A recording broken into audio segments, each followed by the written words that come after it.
Isra Mi'raj itu salah satu di antara tujuannya, dia itu hiburan buat Rasulullah SAW ketika Rasulullah ditinggalkan Khadijah radhiyallahu anha. Jadi tahun ketika terjadi Isra Mi'raj dikenal oleh ulama dengan istilah tahun kesedihan.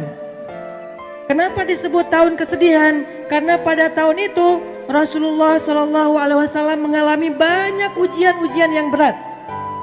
Salah satu ujiannya, pertama beliau ditinggalkan oleh paman tercinta beliau, Abu Thalib, yang membuat beliau tidak ada lagi yang melindungi dakwahnya di kota Mekah.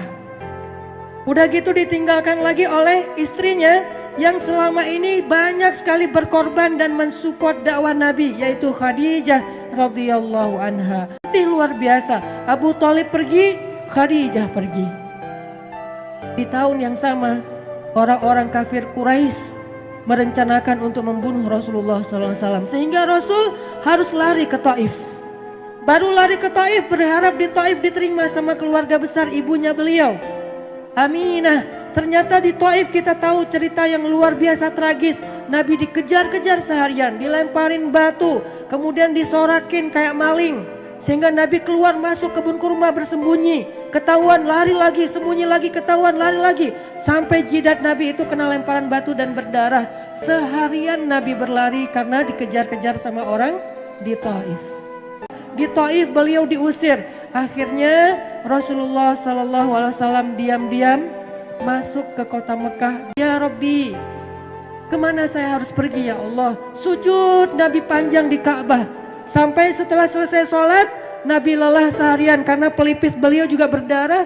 Akhirnya Nabi tertidur di depan Ka'bah, meringkuk di depan Ka'bah. Datanglah Jibril alaihissalam.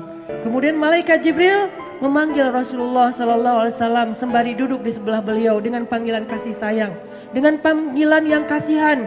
Ya Rasulullah, Nabi masih tidur. Ya Rasulullah, Nabi masih tidur. Ya Rasulullah. Akhirnya Nabi bangun. Jibril, kata Jibril, ya Rasulullah, Allah mengundang Rasulullah untuk melakukan perjalanan ke langit. Ketika Nabi dalam keadaan down, ketika Nabi dalam keadaan drop, ketika Nabi dalam keadaan nelangsa, dalam keadaan lemah, maka Allah Subhanahu wa taala memanggil Nabi ke langit. Ya Rasulullah, Allah memanggil Nabi untuk bertemu. Allah memanggil Nabi untuk naik ke langit.